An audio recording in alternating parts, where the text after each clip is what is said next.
Now, International Day of the Girl Child acknowledges the importance, power and potential of adolescent girls by encouraging opportunities for them. The day is designated to highlighting the issues and challenges of young girls. Now, it also reflects on issues of menstruation by creating platforms and accessibility and providing more education on the subject. To take this conversation further, we're now joined in studio by Dr. Vivian Mokome, Chairperson of the Mokome Foundation, and Quintus Q. Sarawan, who's the Director of the Mokome Foundation. A very good afternoon to you both. Thank you so much for joining us. Good afternoon to you. Thank you for having us. And thank you for having us. Perhaps let me start with you, Dr. Mokome. We know that when anyone mentions the word period, menstruation, there's always a lot of stigma that comes with it, almost like it's a discussion that shouldn't be had and it should be hushed up. Why is International Women's Day, for one, and International Day of the Girl Child so important in raising issues like this? It is important. I mean, if you look at the stats, as of last year, we were sitting on 7 million girls in our country, which is 7 out of 10 that are without sanitary napkin.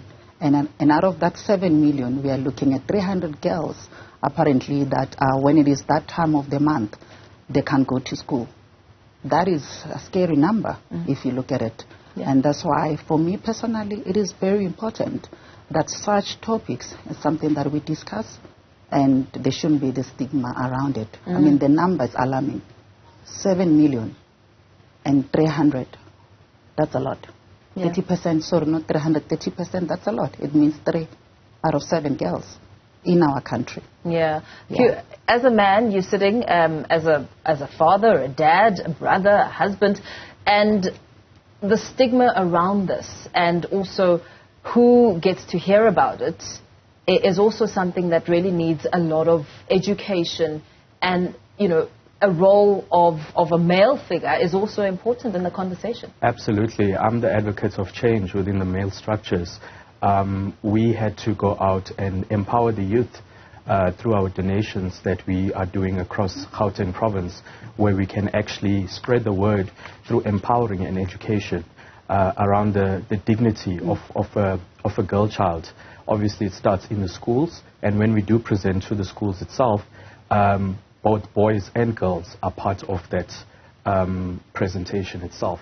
So being a male person, being an advocate for change within the male structures, I think it's important that we all come on board and make a difference so that that stigma can be taken away. Yeah, absolutely. Dr. Mokome, how do we even begin to break down the many layers of what actually defines period poverty? I mean, you made mention of the percentages when it comes to the ratios and what this means, missing a day at school, and the big impact that has on overall socio-economic impact on the nation as well.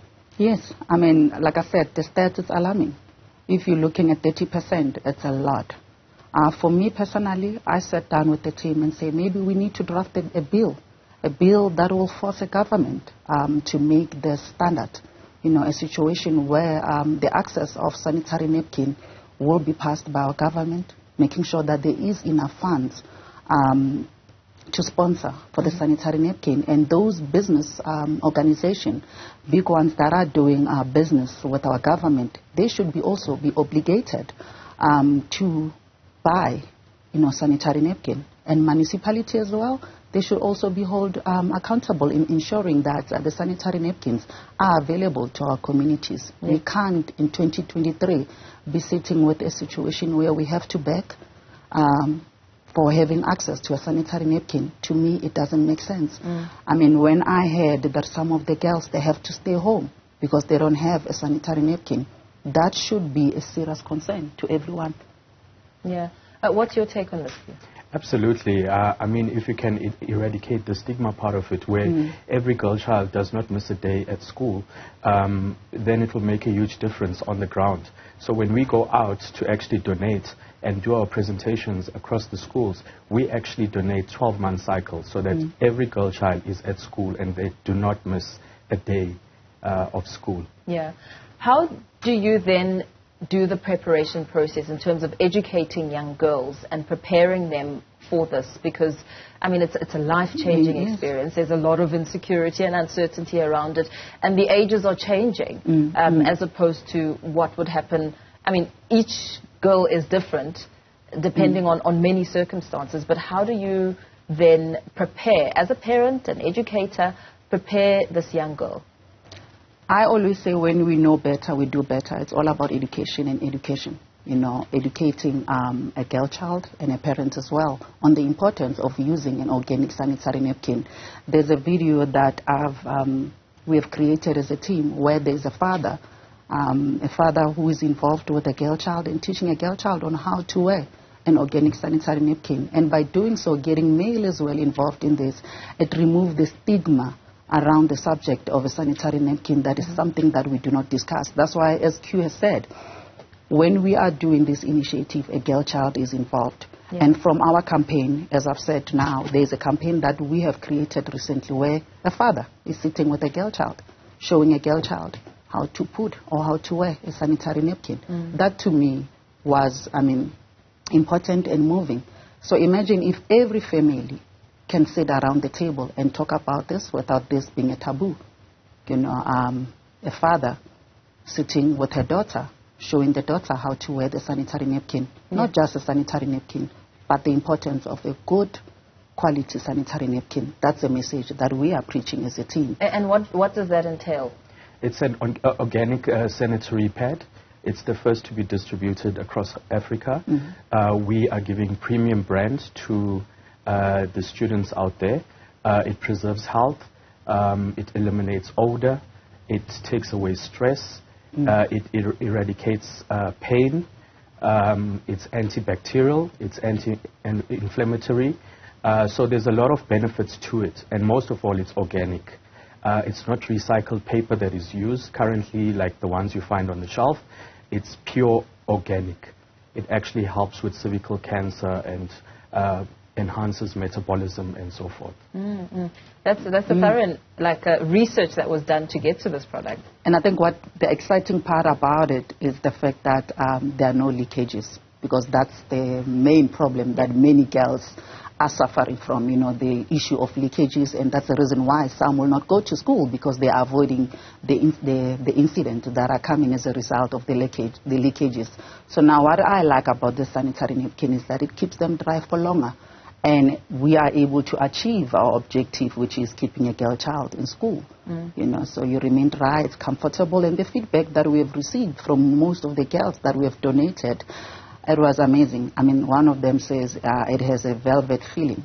You know, it felt like I'm not wearing a sanitary napkin. I could remain in class without even worrying about accident. You know, so this is the kind of sanitary napkin as an organization we are donating, and I call it the woolies of woolies. So how do you then pick the schools or the communities in your distribution process? Okay, last week we were out in Tshwane. We currently started at Alexandra Secondary School in December and went back in January again. We have a rollout plan, but sometimes we can't stick to the rollout plan because we get a lot of requests for collaboration.